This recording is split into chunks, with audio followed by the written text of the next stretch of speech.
Welcome back to the 22nd episode of Sports Avenue with Jim and Steve. Today we are talking about Carlos Carrasco and the Browns training camp.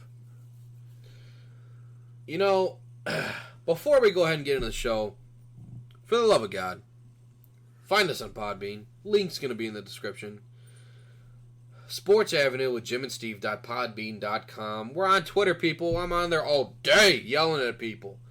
@_Sports Avenue. We're on Facebook. Got a pretty nice page on Facebook, Sports Avenue with Jim and Steve.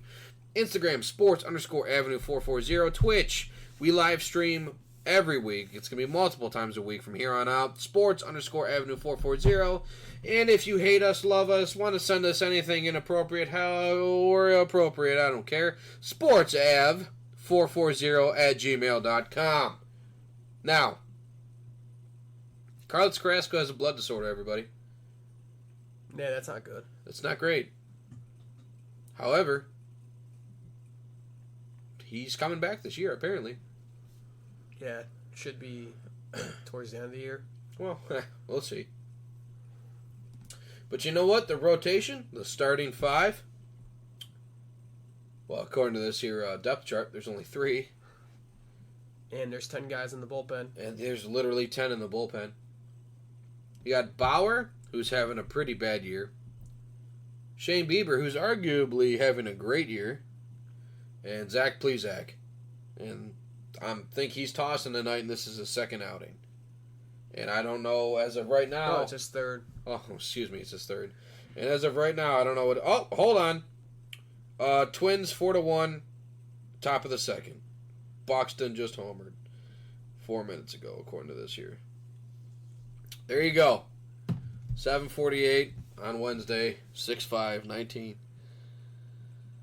Indians are losing to Minnesota, which is expected. However, according to this here depth chart for the Cleveland Indians, you got Tyler Naquin starting over Jordan Luplow.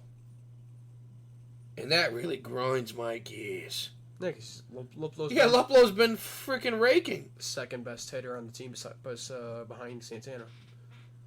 I think that's awful. I think you benched Martin.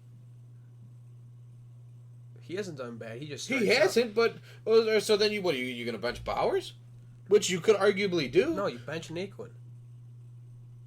Then why? I guess I don't know why you don't send him down.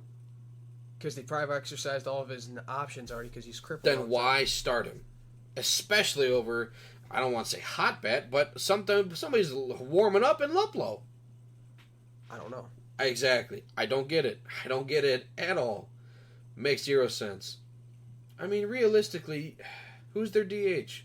Bowers and Santana? You got to be kidding me. You move Naquin to left field. You keep Luplow in right. You make Santana your DH, and you put Bowers at first. No, the DH is Bowers, then Luplow starts in left field. I think that's how they're doing the lineup. Because look at the starting DH. That makes sense. Yeah, but Bowers isn't bad defensively. No, he's not. Santana's not the greatest. So what? Not at first, anyway. He used to be a great catcher, in my opinion. No, he was, but his knees were giving out. Yeah, his knees are bad. Which, can you blame him? No, not at all.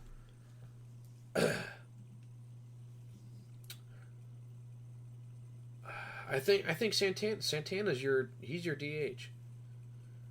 I mean, maybe it helps Santana, on first, keep him warm and all that with the bat and the swinging. Whatever, man. Bowers is like, what, 23, 22? Here, I can live with that. Santana's, at least 31, so. I think he's 33. Well, what are you going to do? I said at least 31. Give me a break, kid. I mean, come on, guy.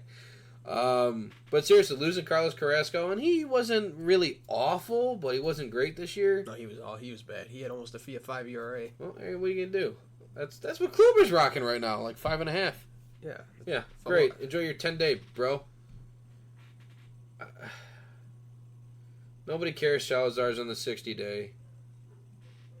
Losing Clef for 60 sucks. Losing any starting pitcher at this point is all bad. Because I mean, even Jeffrey Rodriguez, man. He wasn't doing half bad. He wasn't doing, god-awful, but he's a rookie. So, what are you going to do? Especially in the pros. Yeah. Realistically, the team's bad.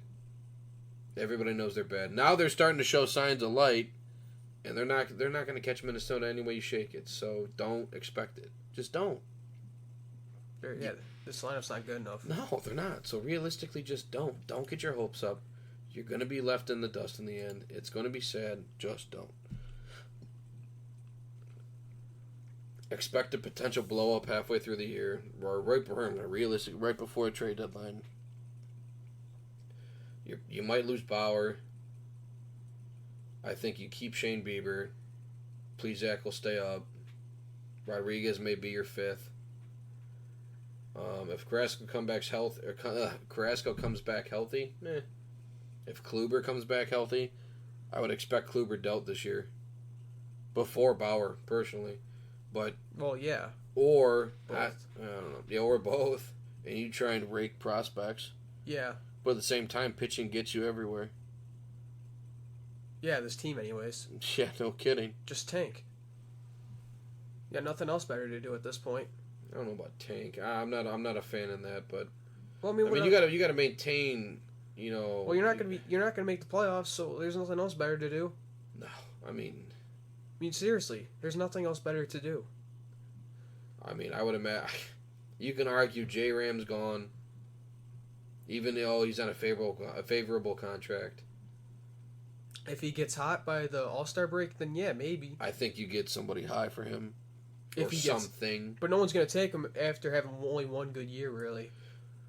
I mean, he's been one of the better hitters in baseball for a good while. Yeah, but you're no one's going to trade anything for him when he's hitting like this. Yeah. I think Frankie may get dealt. Wouldn't be surprised if it's. I wouldn't either. Then you should reap the benefits from that. That should be a trade in which you feel you're getting, like, 1 year out guys. Yeah. I'm talking like 2, 3, 1 year out guys. Like an outfielder, potentially another shortstop.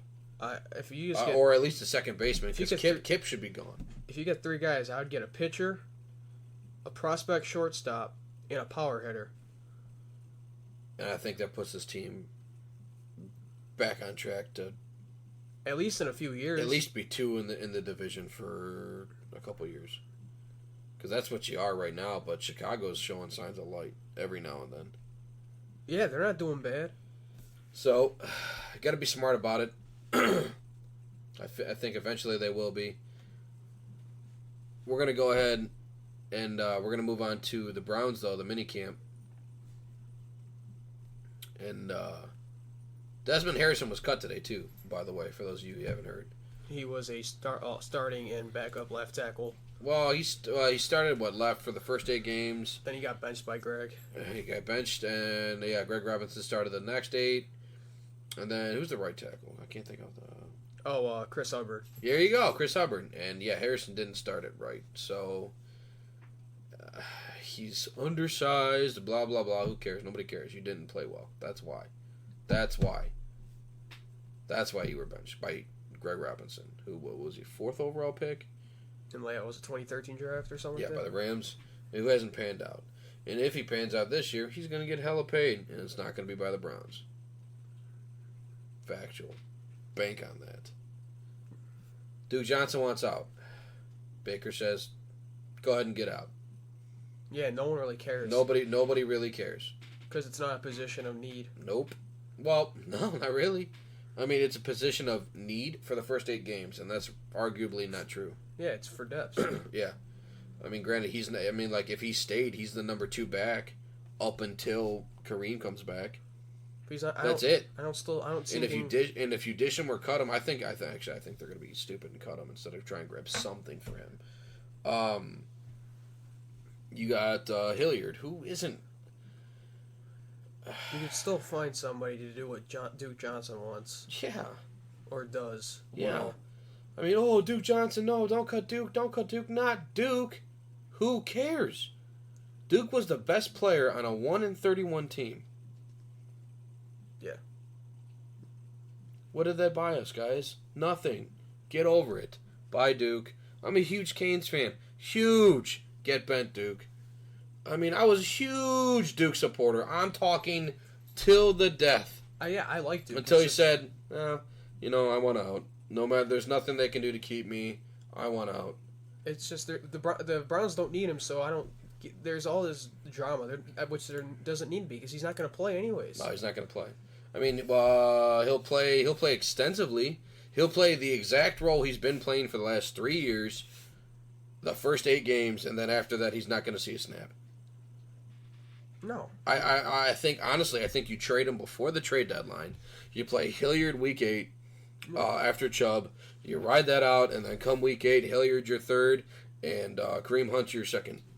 I think that's exactly how it goes. And I think that's why they haven't traded Duke yet, because I think he'll play, and he's a... Yeah, and and if he sucks, whatever, man. You're not going to get anything for him anyway, but you're not going to cut him. Yeah, I think it'd be stupid to cut him. He's not worth all that much, but he is worth draft But if he does well, some teams are going to be like, well, we have to Yep. give up something for you. Yep, and you can pair him with some, like trash tight end, like, Seth DeVal. South DeVal. There you go. Get him out of here. You can grab a 6 for that. Maybe even a 5th if you're lucky. For Duke and DeVal, that's money shot. I'll take it. I'll take another. What's his face? Mac Wilson. Here you go. There. Boom. Here we go. Browns training camp so far. Landry is not going to participate due to injury. OBJ is everything we all expected, except for Mary Kay Cabot and Tony Grossi because they are literal human garbage. Duke Johnson wants out. We just talked about that. Desmond Harrison is gone, unemployed. Bye. And however, Antonio Callaway is being talked about more, in my opinion, than what he's what I've heard. Oh, Callaway did great in OTAs. He did great. But all I'm seeing is Higgins highlights.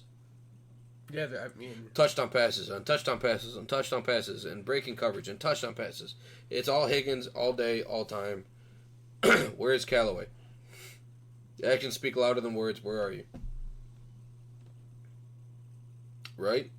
Right, yeah, definitely. I mean, I think that's where you are. Again, but Higgins is not playing 1 or 2, so again, I mean, no, but realistically, he should be. He's going to be 3 or 4. Yeah, I think he will. I think he'll be fighting with Higgins. And I personally, Higgins and Callaway be fighting for 3. I think Higgins is. I think based on fit, Higgins is 3. No, I think Callaway needs to be 3 because of speed. Well, because of speed, but OBJ's got speed. Yeah, you can argue Callaway will be OBJ's replacement, and Higgins would be Landry's. Maybe, eventually. If you want to argue that, who's your slot guy? I think Jarvis Landry's your slot guy. Then you put Callaway. Then who's your 2? You think Callaway's your 2? You're gonna have 2 burners. Yeah. Where's Higgins? I think you need to utilize Rashard Higgins. I think after this year, because he signed a 1-year deal, if I remember correctly, I think he's going to show out. I think he's going to have his best year yet. And I think he's going to want hella contract, or he's going to take that cut like he did this year to stay with the team. He's going to take that homer cut, and he's going to play really well, and he's going to end up being Julian Edelman's, the Julian Edelman to Tom Brady. Or the Wes Welker. Because it's not going to be Jarvis Landry at 13 a year, or 15 a year.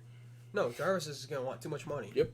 And don't get me wrong, I think they'll offer Jarvis a cut, and he won't take it because it'll be like 8 tops, and he won't take it. And I don't blame him. No, if anything, I think they'll give him 12.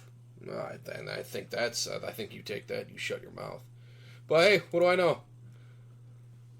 Nice quick little show today. So that's what we got, but I think this is something we're going to do for more often. So thank you for listening. God bless.